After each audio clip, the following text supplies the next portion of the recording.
Welcome to another episode of Between Two Dots, brought to you by Intention Media, where we interview guests and try to discover how to live an intentional life. On today's podcast, we're joined by Lana Rogers. Lana, growing up in a small town, has that small town hustle and drive and all heart. As the founder of Gentle Lion Communications, she has over 2 decades of marketing and public communications experience. Given her background in hospitality, she is a great host and knows how to create meaningful connections and moments for everyone involved. Apparently, she also is a really great karaoke singer. This was a really fun conversation. It was great to hear her story and a lot of anecdotes that she had in regards to her journey. I hope you enjoyed the episode. Please join me in welcoming Lana to the podcast. Lana, thank you so much for joining on the podcast. Where are you taking the call from? I was in my really sweaty boardroom, but now I've relocated into what we call the Champagne Friday Lounge in our office in Victoria Park. Amazing. I have been to the office. It's very cool, very trendy, highly decorated, and very intentional as well. So it's it's kind of the opposite of like a bachelor pad or whatever. It's very nice. Wow, that means a lot. I'm glad we're not, no bachelor pad here. But unfortunately, Gilbert, or maybe fortunately, we actually have to move. So I'm currently in the office space hunt right now, which is not as glamorous as I thought it was going to be, but I'm sure we'll find a great space. Got it. Yeah. We're actually, our lease comes up in the November, so let me know. Like keep me in the know, because maybe there's some sharing or whatever that could be going on. Mm-hmm. Well, I almost pressed purchase on a building and then the lender gave me an astronomical rate, which I was like, you can't do this to a small business. So I walked away and we're going to go the leasing rate. Hmm. Yeah. That's pretty awesome. Potentially buying a building. Nice. Yeah, it's always actually been a big dream of mine to be able to purchase a commercial building. And there was one that came up that was a potential, but it's just a not right now. Not right now, eventually. Very cool. Can you tell me what's going on with your light in the back there? All I see is like the couple letters. It's our Champagne Friday light. Oh, nice. Okay. Legit says Champagne Friday. Sweet. Yeah. Yeah. You guys take that seriously. We take it very seriously, but what is very ironic, you guys, is I no longer drink. I've been sober for a year and a half, and I had a huge identity crisis because I started this brand because I drank champagne every Friday, and now I no longer. What I have turned it into is we now do karaoke therapy sessions in the Champagne Friday Lounge. We're actually doing one in a couple weeks. You're welcome to join. And I have a full-on karaoke system here, and we belt it out, and it feels great. It's amazing. Yeah.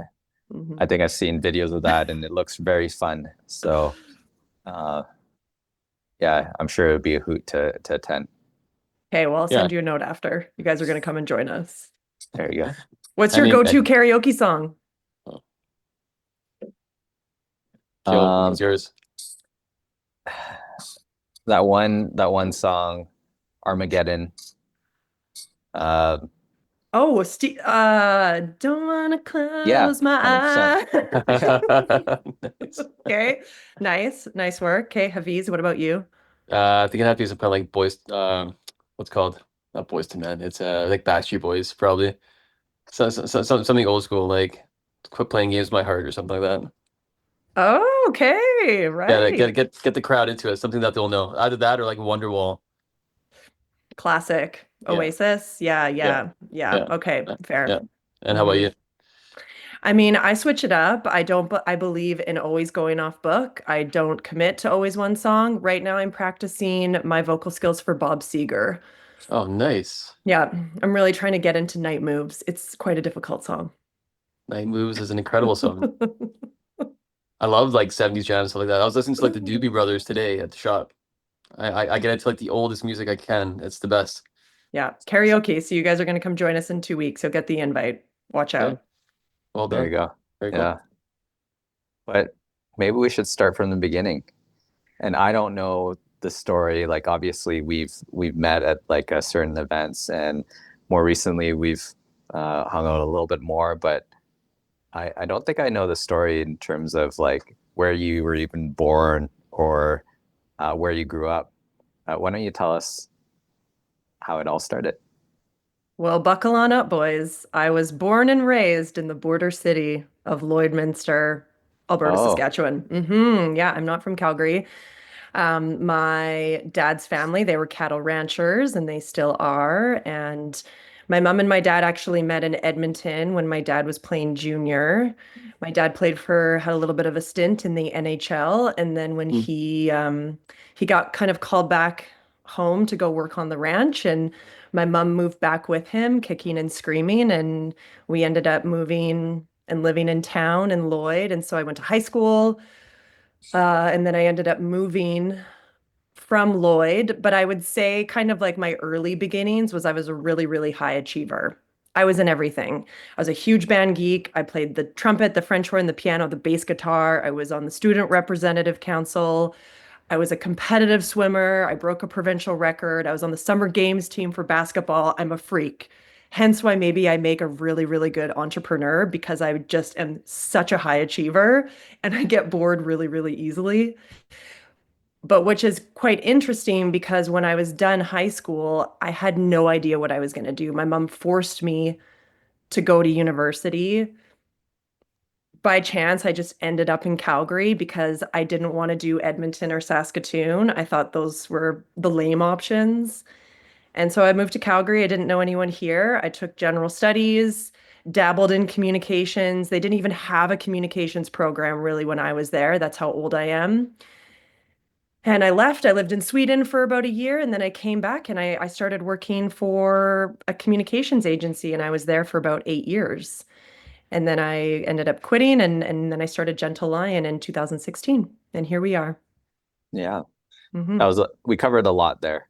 Uh, No, sorry. so Life story. we'll have to rewind that a little bit, but like Lloydminster, um, were you on the Alberta side or Saskatchewan side? Does it matter? It does actually. Well, the hospital's on the Saskatchewan side, so everyone was born in Sask, and it really did depend because the drinking age was different.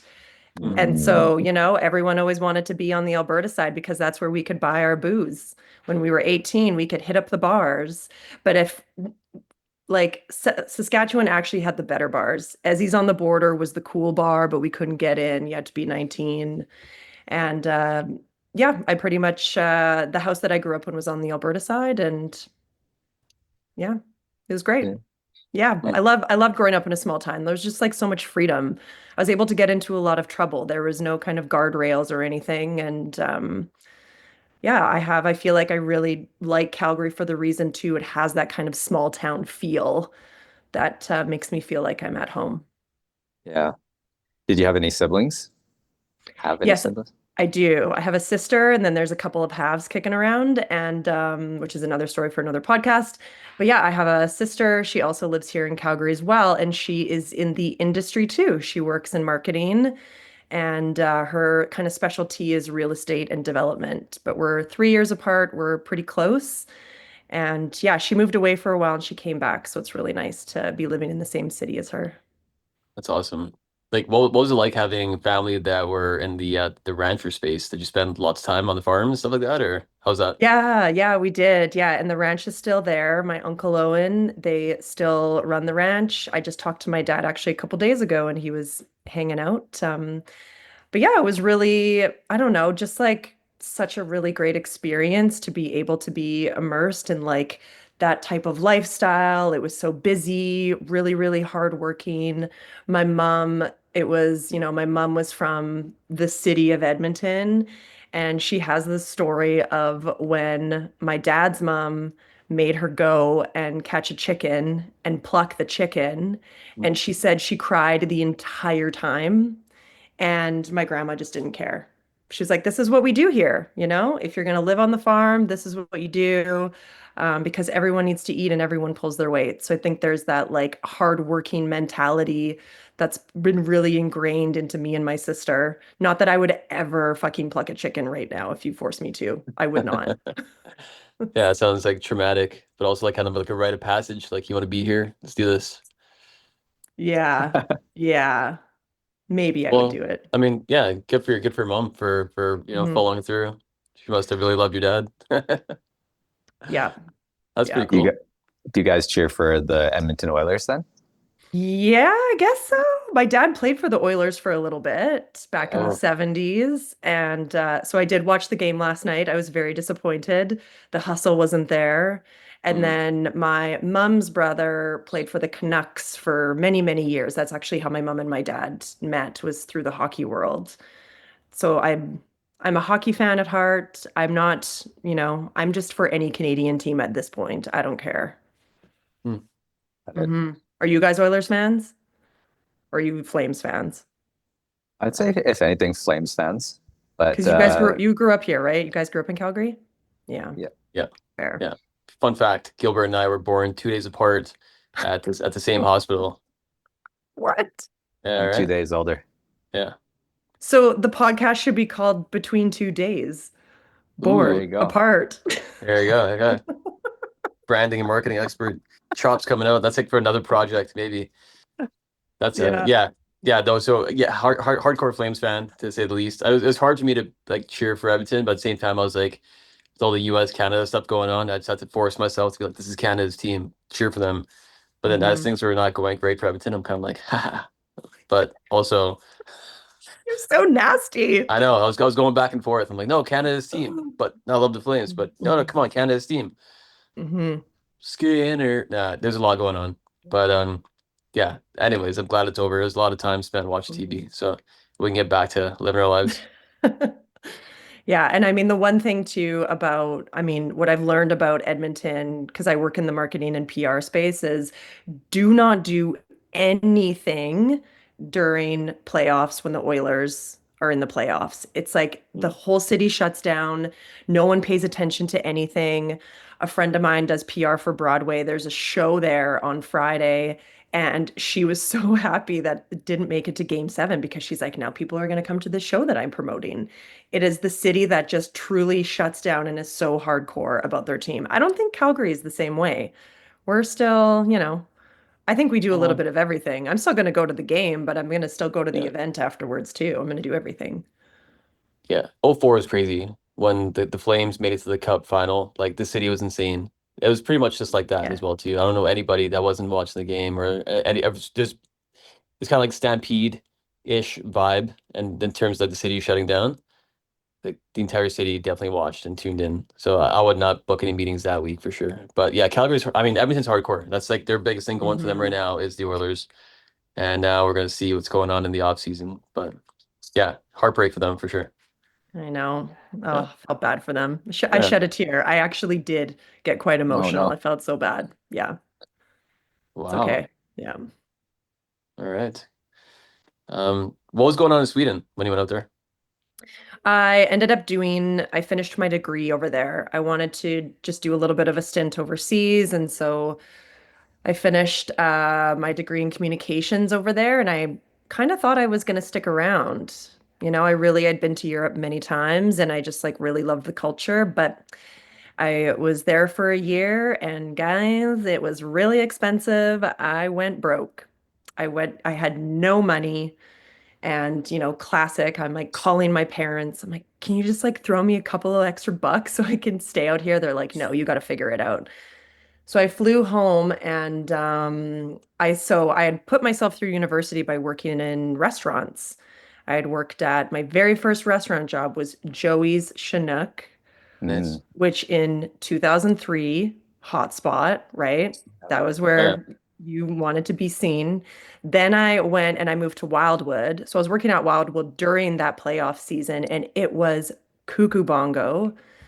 Stayed at Wildwood, went to Sweden, and then I came back, and then I ended up working at Alloy for lunch and wine bar in the evening. And this was during like big, big expense accounts, people mhm. just coming in for lunch, buying, bottles of Opus, $2,000 lunch tabs. It was crazy. So I made a lot of money working in restaurants and hospitality. And then I eventually made my way over to Model Milk. So I was there for when they opened Model Milk, started dating the chef, got kicked out.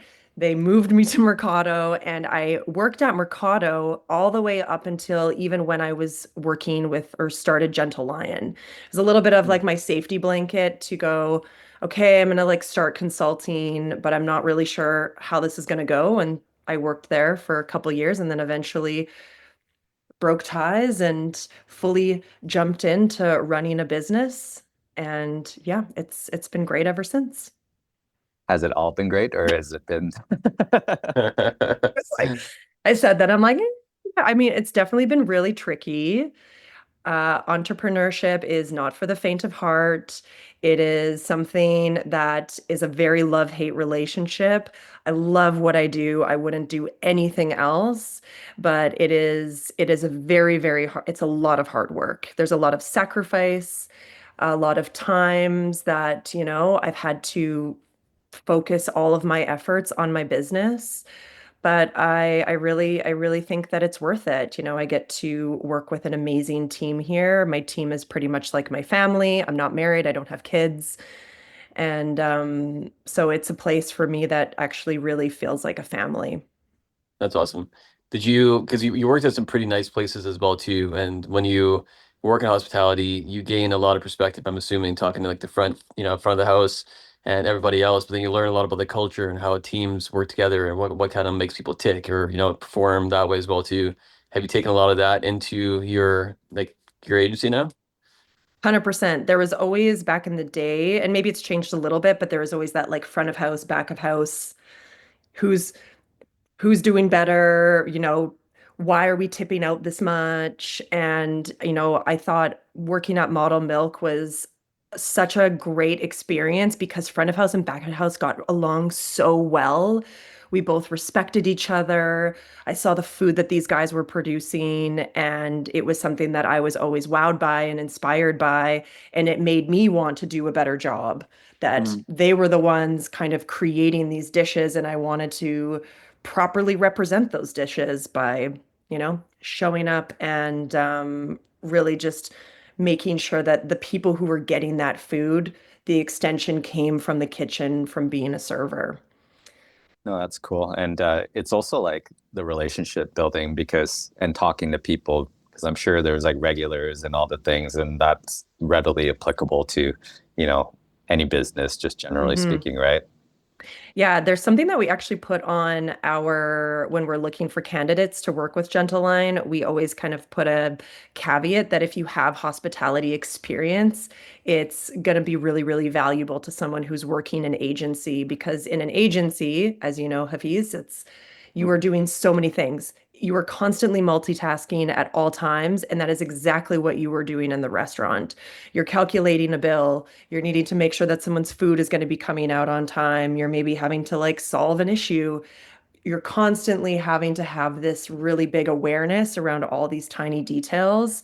And I don't think the agency here would run the same if I didn't have that hospitality experience. I've taken so much from it into this business. Yeah, no, you're absolutely right. Like you're constantly multitasking. But I think just a general awareness of all the different moving pieces, which I can see being pretty valuable, coming from that background.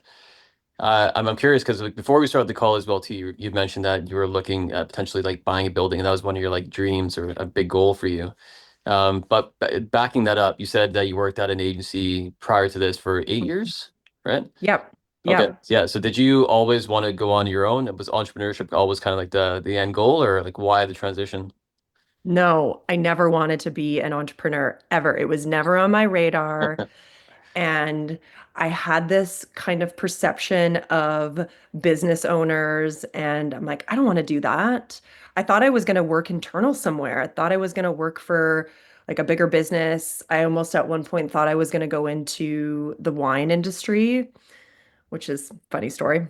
My Champagne Friday brand, and I no longer drink, but yeah, it was never on my radar. I feel like I am an accidental entrepreneur. When I had quit my previous agency, I was just so burnt out. I had been there for so long and I was taking on so much, and I just really needed some time to figure out, who I am, what I wanted to do. And when I was in my thinking stage while working in the industry, I just had people approach me. My very first client was 10 Foot Henry Hmm. before they opened. Steve and Asia had approached me and said, "Hey, we need a marketing plan." And I'm like, "Well, I don't know. I don't really want to do that. I'm thinking of exploring other options." And they're like, "Oh, come on, Lana, like just do it for us." And so I did. I worked on their marketing plan and helped them open, and it's so great to see how successful they are. And then my second client, who actually is still a client today. She's been a client of ours for 9 years. Amanda Hamilton is an interior designer, and she also approached me and said, "Hey, I need some help. I think you'd be great. Let's do it." And we've been working together ever since, which is so cool to see her brand and how much it's changed and grown. Yeah. Oh, So incredible. you kind of stumbled in and what so that was you kind of were pulled in, but what was the concept then like when you came up with the name, where did that come from? What did you want it to represent? What was the Mhm. that the genesis and has that changed over 9 years?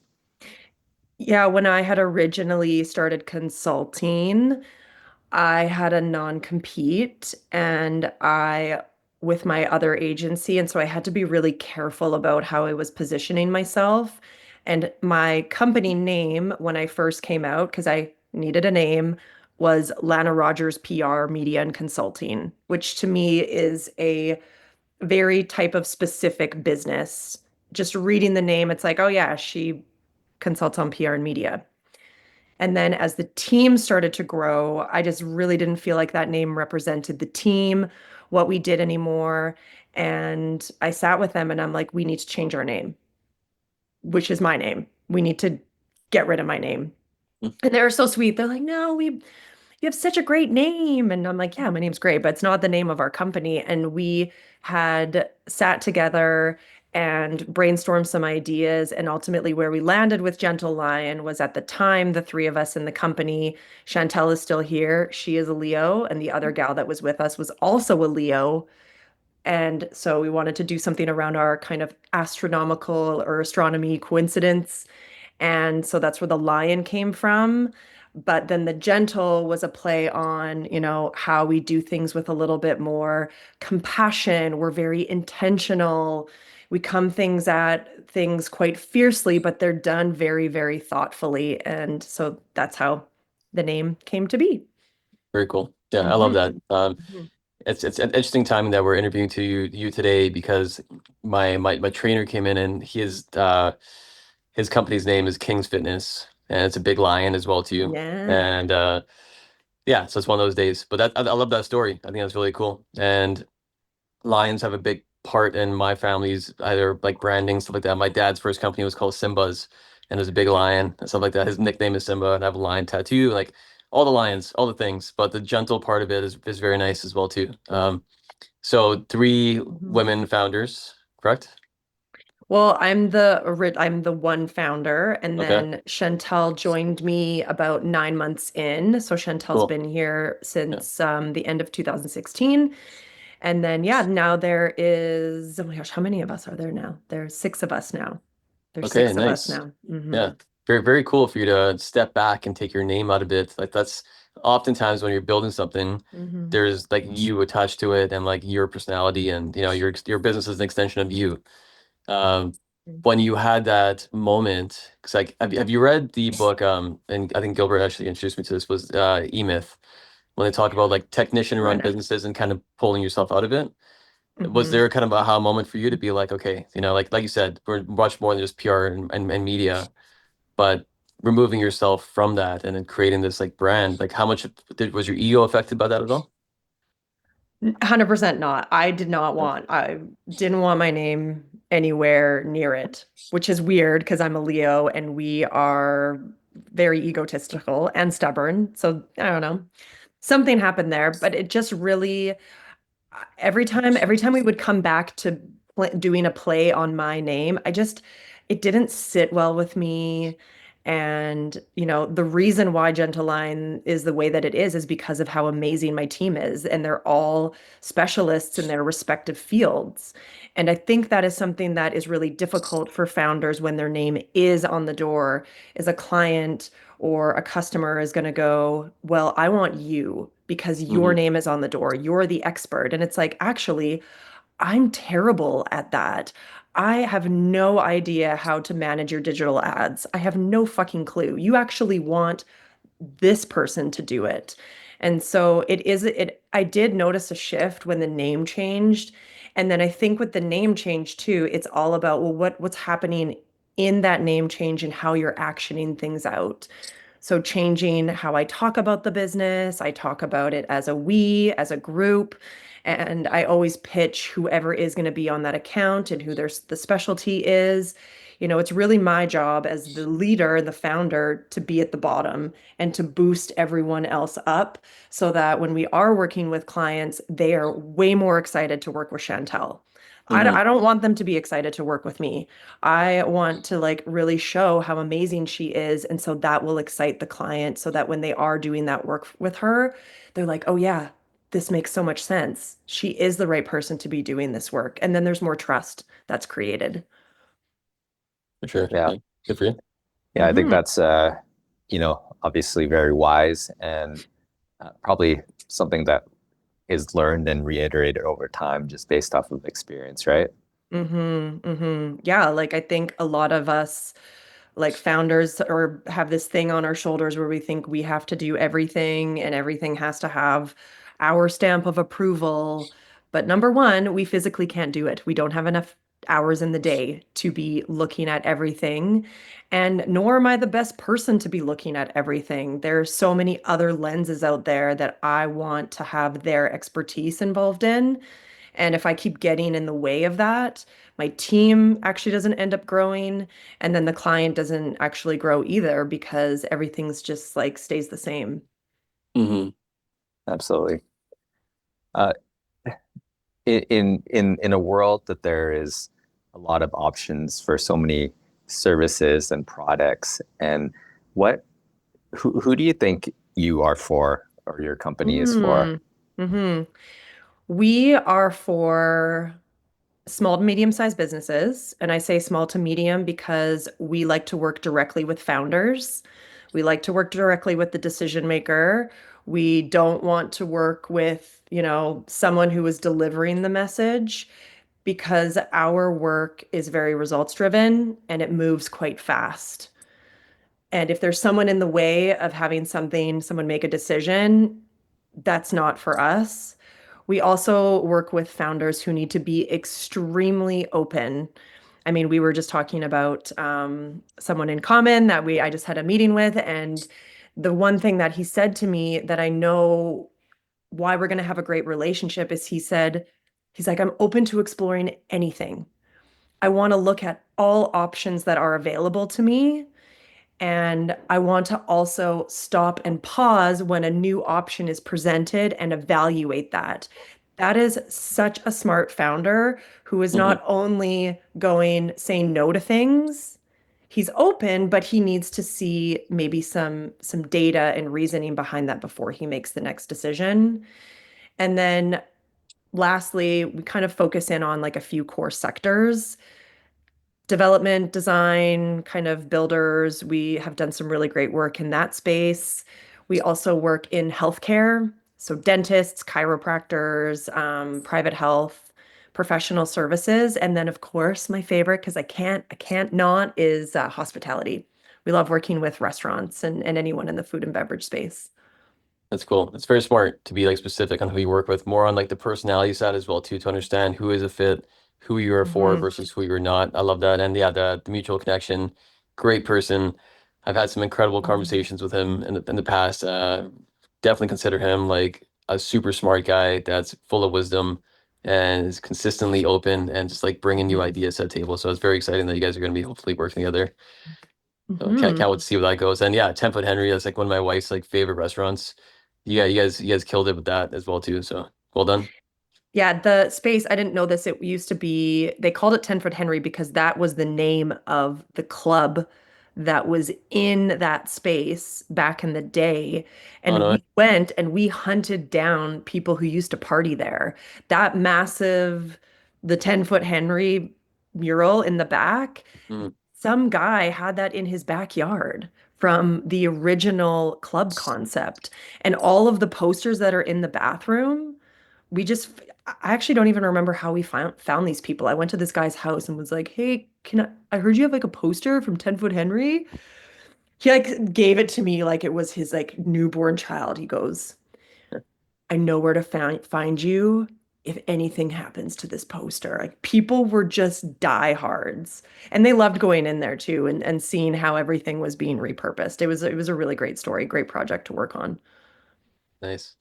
Yeah, that's so smart having that nostalgia, especially in a city like Calgary. When we talked about it, like people are connected to so many parts of it, and Hmm. everyone's kind of moving and shaking, but there's still this like pieces of your childhood or certain eras or whatever that you spent some time. So it's a Yes. really cool way to look at that. I love Hmm. that. I love that venue. But yeah, the work you guys are doing sounds awesome. Um, I'm curious now as well too. Like you said something earlier, and you mentioned it a couple times now with your sign there, Champagne Fridays. So you said you haven't drank for a year and a half? Correct. Yeah. What was the Correct. impetus? First of all, congrats on that. You know, it's not a easy thing to do. Takes a lot of intention. But what was the impetus behind that, if you don't mind sharing? Well, the seal was actually broken. I went to New York. I asked for a mocktail. She delivered it to me with booze. I knew there was booze in it. She said there wasn't. I did drink it. It was fine. So I'm 1.5 years in with one drink. But the reason why, I mean, number one, I used to be a very heavy drinker, very, very heavy. And being in this, being in this industry, I find is something where there's always, I mean, hospitality industry, marketing industry, right? There's Mhm. always drinks flowing.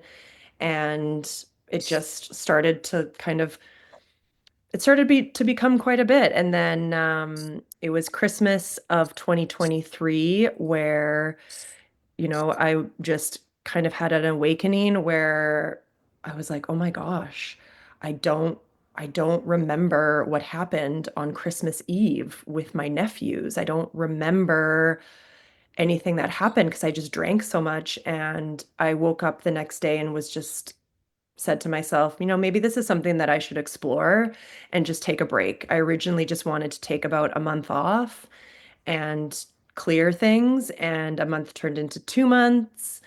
And I think what I realized now, a year and a half later, I always thought that I needed alcohol as a way to be social, a way to be accepted into certain like networking situations.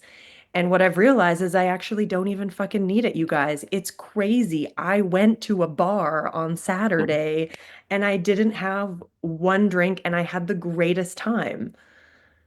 It is just so interesting what our brains tell us and have like something like alcohol, what it does to us. Going, yeah, you need this drink. You need this drink to have fun. You need this drink to feel social. And it's just been so beneficial. I don't wake up with a hangover. I am way more productive than I've ever been. And I remember having really great conversations with people, which is a really, really deep value of mine, is connecting with individuals. And when I can't remember having a conversation with someone, like I know something's up. Yeah, I think Afiz, you had a period of sobriety as well, um, Hmm. and I, just over don't know what it is. Like, well, I do know what it is. It's a combination of age and family obligations and things Yeah. of that nature. Is just it, the the frequency of indulging in a lot of drinks is Mhm. a lot or it's gone way down from previous for me as Mhm. well. So Hafiz, how long, like, are you drinking again? Like, what's Yeah. your, So right before COVID hit, my last company was kind of hitting the rocks. And I went on this like exit tour because things just weren't working and I wasn't sure what was happening. But at the time, I was a solo founder. Uh, yeah, like I said, tech founder. A lot of my meetings were in bars or restaurants, and I was drinking a lot. And I was part of different programs and accelerator programs, and there was always something going on, right? And same kind of thing as well too. I remember telling myself like I am definitely drinking a lot more. I can count on one hand the amount of times I haven't drank this month, and I was starting to really feel like shit, and my days weren't as productive. And similar to you as well, too, I wasn't remembering much, and I wasn't being my best version. And if I wasn't drinking, I was feeling like I couldn't wait to have that drink to feel better and feel social and talk to people and whatever. So I was acknowledging this weird cycle, and similar to you as well, too. I started with like a month just to kind of clear the cobwebs and whatever else, and then it became 2 months, and then COVID hit. And I remember because I was in Mexico with my parents. We were at like an all-inclusive. And I was super intentional that week. I'm like, I'm not going to drink this week and I'm going to have goals. So my goals were to watch every sunset and sunrise and get the best seats for my parents at the pool and like little things like that and hit the gym 5 days out of 7 days. So when I actually was able to check all that off, I was like, damn, if I was drunk one of those days, I would have kiboshed the entire thing. Um, so I ended up not drinking for 3 years, and it's probably the best time of my life because I built such a solid foundation to where I feel like I am now. Like I met my now wife. Because of that, I've got a dog, and I was more responsible, and I was doing all these things. Like I had the courage to, you know, finally put a bullet in my last company and kind of join the family biz. All these things happened because of like a clear head. And now sometimes I feel like okay, like I definitely indulge when I do drink, but I feel it for a couple days and go back to what Gil was saying, just family obligations and things going on. I want to dial it back again because it's just not worth the after effects of everything else. So, but good on you. I know that's definitely not hard. I mean, that's super hard. And going to a bar and staying sober and then just having fun and dancing and hydrating and going to bed, like that's tough, right? But you feel great in the morning, and that's a superpower. Sobriety is a superpower. So, I mean, the fact that you went to an all-inclusive and didn't have a stitch, yeah. that's a superpower. They Booze is everywhere at all-inclusives. Oh, it was everywhere. It was in my room. It was everywhere, and I felt like a badass for sure. Not drinking that weekend or that week, and just working out and doing the Mhm. things I said. I was like the integrity to myself. Yeah. And you get a lot more confident. I feel when you're just true to what you said you were gonna do, and same level of effort that you could have done it sober or not hungover. I think that's where it was for me. Um, But yeah, for yourself then, it's been a while and you're going through these things. It's funny when you said that one drink, even when you kind of knew when you said Mhm. the person told you. That's how it is. Sometimes when I eat a sandwich that I think is sun-dried tomatoes, but I'm pretty sure it's pork.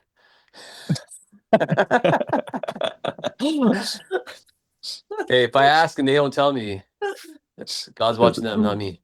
Exactly. Karma's a bitch. Karma's a bitch. Juicy ass sun-dried tomato. Mhm. Yeah. A lot of protein in Salty. that tomato. Good for I you. mean, and yeah, and I will drink again. Come like I built a brand on Champagne Friday. I love champagne for, the history that it holds and the technique and the taste and the like experience around it. Like champagne to me always means celebration. Granted, I'm going to go to Vegas for my 40th birthday in August, and I am going to have a really nice glass of champagne while Nice. I play in the high stakes poker room. That's well where I'm going to be in August. Sounds like an awesome time. And as you should, you know what I mean? Like I think that's the thing, the stigma that comes along with the quitting of something. You can feel Mhm, free to take a break. Like when I quit, mhm. I don't know if it's the same with you, but people are always asking me certain things like, "Oh, I didn't know you had a problem," or "I didn't know this was going on." I'm like, I didn't say I did. I just Yeah. said that I realized that I was doing something a little too much, so I wanted to like not indulge and just see what I could do. But it almost kind of like casts like a mirror onto them to be like, "Well, do I have a problem?" It's like, I didn't say you did. Just do what's good for you. It's inputs and outputs. And when Yeah. I came back to drink again, I was like, you know what? Yeah, I'm ready to be more intentional with the way I party and who I party with and what I'm not Mhm. taking every shot that comes at me. I'm having a couple drinks and feeling good. So I Yeah. like that for yourself as well too. Like go enjoy. It's your life. Do what you want. Well, it becomes a problem when you get turned down by life insurance. That also was also no one told me, and I was way too honest about things, and the insurance people were like, "Well, I think you need to go to rehab." I'm like, "What?" And then my insurance broker's like, "Lana, you don't say that. You don't tell them how many drinks you have a week." And I'm like, "Well, what do you mean? It's fine. I'm functioning." Yeah. So yeah, lesson number one, lie on your life insurance policy. Or even like when you go for your checkup, it's like how many per week? And it's like you just like fudge the number a little bit, Yeah. but Yeah. 2 to 9. Yeah. Yeah. Yeah, Mm-hmm. that's funny. This episode is brought to you by Bloom Benefits Group. Bloom Benefits is disrupting employee benefits by rethinking the status quo. They provide exceptional customer service while saving you money. Bloom offers group benefits and retirement products, health and wellness accounts, executive benefits, life insurance, and disability and critical illness. Available to companies across Canada, Bloom helps clients save money without interrupting current plans. Check them out at bluebenefits.ca. Young professionals, families, and entrepreneurs. What makes Zelos Investment Counsel different? Our independence, client focus, and access. Zelos Investment Counsel is independent from banks and brokerages, which ensures clients' best interests are served without corporate conflicts. We are fiduciary portfolio managers with a duty to clients that doesn't exist in the brokerage model. At Zelos Investment Counsel, we exist to care for our clients, and every day we strive to help our clients reach their goals. We provide our clients with access to institutional investment managers and sector specialists through our proprietary investment structure. For more information, book your no obligation meeting today at zelosglobal.com. That's www.zelosglobal.com. Attention all car owners. Is the winter weather turning your beloved ride into a rusty relic? Fear not, because we've got the solution you've been dreaming of. Crown Rust Protection. Picture this: your car defying the elements, standing strong against rust like a knight in shining armor. Crown Rust Protection is not just a shield, it's an investment in the longevity and resale value of your vehicle. Don't let rust take the wheel. Book your Crown Rust Protection treatment today and let your car embrace its inner superhero. Call now at 403-291-1951 or book your appointment at www.krown.com. Our skilled technicians are ready to give your car the VIP treatment it deserves. Crown Rust Protection, because your car deserves to age like fine wine, not rusty vinegar. Today's episode is brought to you by Motive, a leading venture builder with over a decade of experience helping corporates and startups build, launch, and scale successful business ventures. Whether you're looking to innovate your business model, develop a game-changing product, or craft a winning go-to-market strategy, Motive is with you every step of the way. Their proven venture building process and technologies help reduce risks and accelerate time to market. Innovation is everywhere. Let's harness it together. Visit motive.digital to learn more. That's Motive spelled M-O-T-I-V.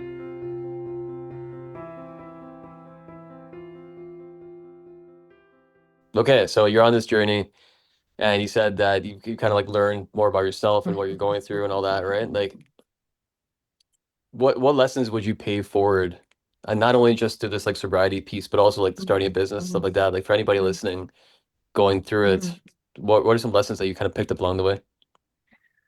Oh man. I mean, I think the biggest lesson really when out of all of this, doing this for 9 years is really, for me, it was really uncovering exactly who I am and being comfortable with who I am. I had no idea what I was missing out on for the good and the bad, right? Because as a leader, it is really about having a lot of awareness, and the awareness starts with me first.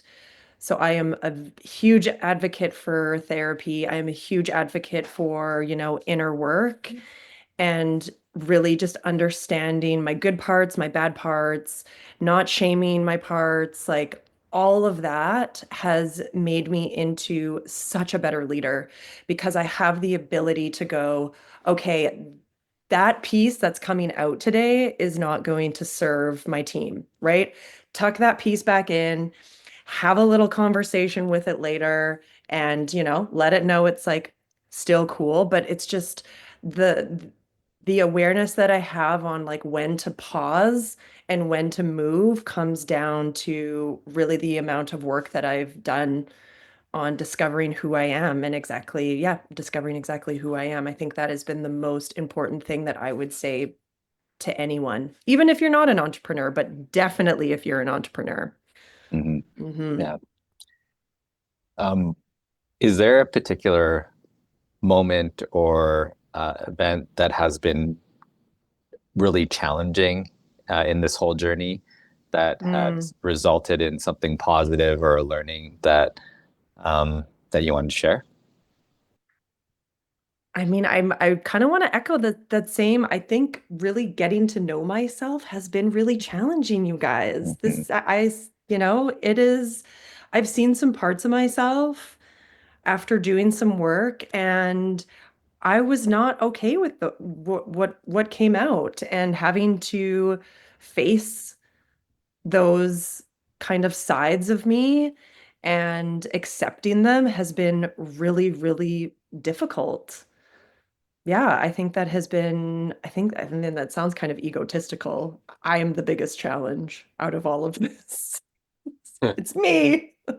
Oh, we often are, though. That's the funny part. It's like Hmm. it's that meme, right? It's like taking off the villain's mask as that same person. It's like you were the problem. It's like, yeah.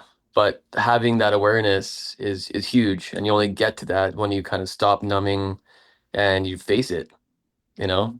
And Yeah. you talked about therapy, like, we talk about therapy on this podcast all the time, and we both gone ahead and done stuff like that as well too. And Hmm. I'm a huge advocate for therapy as well too. And right away, when you start doing some of that work and you talk to your ego or your hurt child, your previous you or whatever, and like you said, telling them they're still cool. I think I like that. Yeah. You're cool. You're good. You're good. Hmm.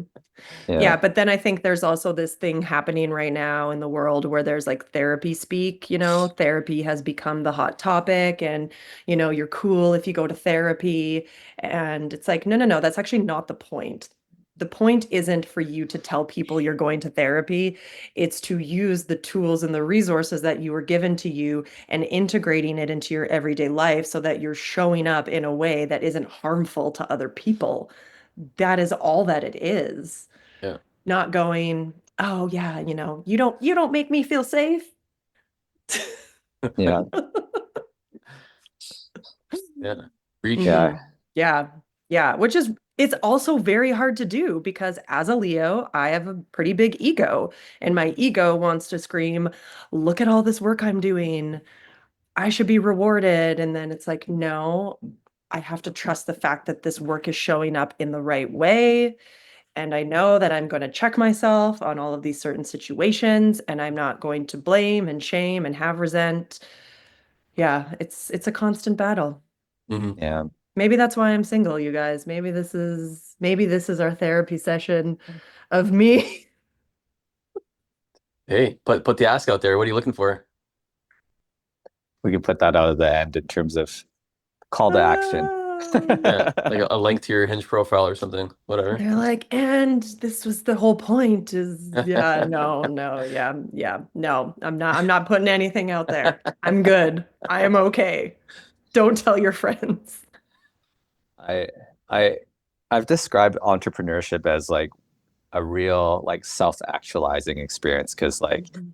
you I echo what you're saying in terms of you got to get real with yourself and got to figure out like what you're good at, what you're not good at, who you like working with, who you don't like working with, Mhm. like your triggers and all the things, right? So um, I, Mhm. I think that is highly valuable. It's one of those things Mhm. that, you know, I didn't necessarily appreciate or expect embarking on this journey, but it's Mhm. turned out to be extremely rewarding as well. Yeah, and then holding that with a team, right? Like that, there's another layer there of now going, there are individuals here that need to feel empowered and supported, and making sure that there's no friction in that, which is, yeah, I think there's a groove. Like once you get into that groove of it, I can feel it. To me, it's always when I feel this like juiciness, I'm like, oh yeah, like that's when I know I'm in the zone. And then in our office, we call it crunchy. When are you feeling crunchy? Which means like the friction, and it like feels really like icky. So our question has anything making you feel crunchy today?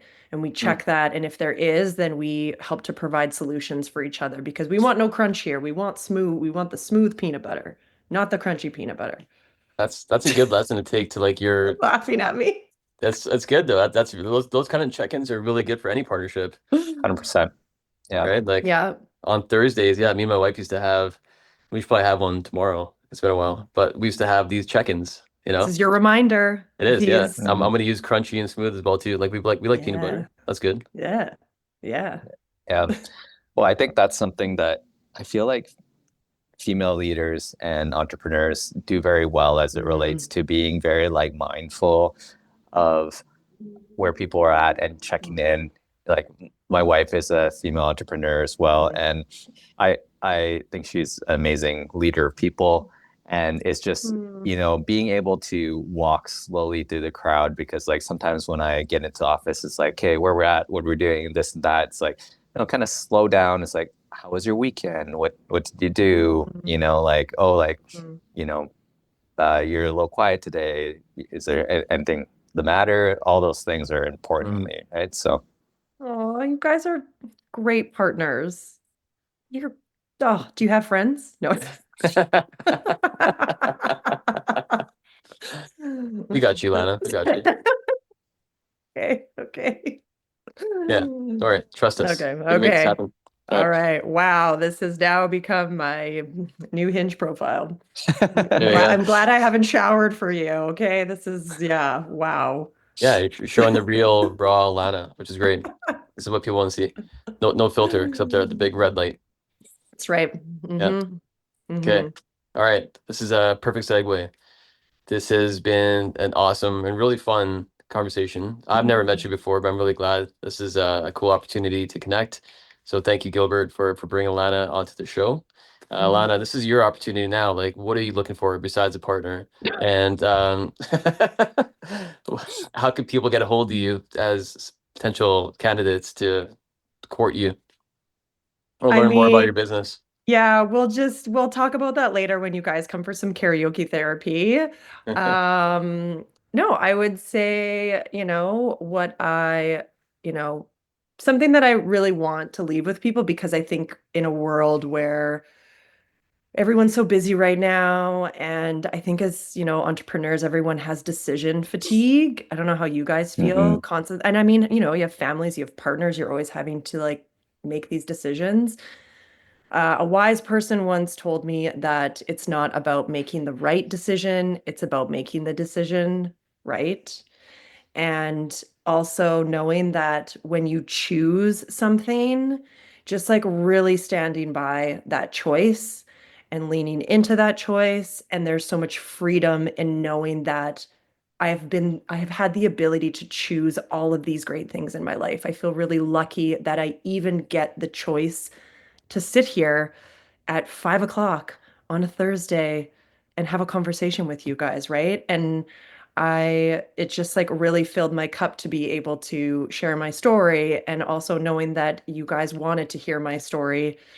I feel really lucky to be sitting in this position and having this conversation with you guys. So thank you. Amazing. Yeah, I really enjoyed this conversation as well. It was fun. There was a lot of anecdotes, and I'm sure our audience is going to love it as well. So really appreciate you taking the time. And if they want to come to a karaoke therapy session, they can just send me an email. I'm sure you'll put something somewhere for people. Yeah, let's definitely make it happen. That sounds like a good time. I used to run something called Random Fridays when I ran an agency. And Gil, do you remember these? You showed up for a few. No, refresh my memory. Oh, okay. And maybe there was too many drinks involved at that time. There was always drinking, sure. So the only rule on Random Fridays was you couldn't say no. And it was after watching the movie Oh. Yes Man. And I was like, you know what? We're gonna do this every Oh. Friday. So every Friday was an adventure. And people would call me like, what are we doing on Friday today? I'm like, I don't know. What do you want to do? And there was no wrong answer. So there had some crazy things that would happen. And so I'm getting a little nostalgic just hearing like even anything going on Fridays. So that sounds cool that you guys doing that. You should But bring it back. You should bring it back. maybe, yeah, yeah, it'll get a little crazy, maybe, but we'll see.